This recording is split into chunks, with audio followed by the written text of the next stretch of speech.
Hi guys.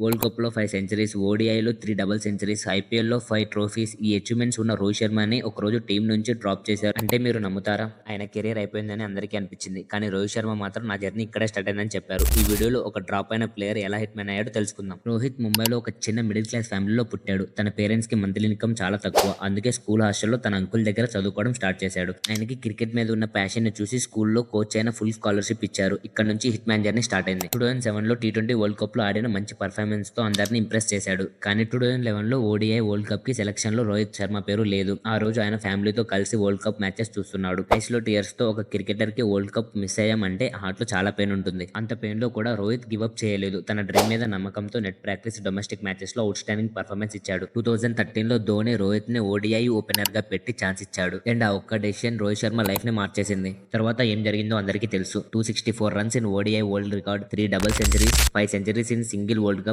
IPL లో 5 trophies as a captain. ఇవన్నీ తన never give up mind set వల్ల సాధ్యమైనాయి. రోహిత్ శర్మ స్టోరీ నుంచి మనం అందరం నేర్చుకోవాలి. లైఫ్ లో డ్రాప్ అయినా, రిజెక్ట్ అయినా, ఫెయిల్యూర్ వచ్చినా అది ఎండ్ కాదు. ఒక మంచి అవకాశం వస్తుంది. మీరు రెడీగా ఉంటే మీకు కూడా వరల్డ్ రికార్డ్ క్రియేట్ చేయడం పాసిబుల్. ఈ వరల్డ్ లో అందరికీ ఒక డ్రీమ్ ఉంటుంది. కానీ చాలా మంది మధ్యలోనే వదిలేస్తారు. బట్ మీరు మా ఛానల్ ని చూస్తున్నారు అంటే మీ అందరిలో ఒక అన్స్టాపబుల్ ఫైర్ ఉంది. ఈ వీడియో మీకు నచ్చినట్లయితే ఇప్పుడే లైక్ అండ్ సబ్స్క్రైబ్ చేయండి.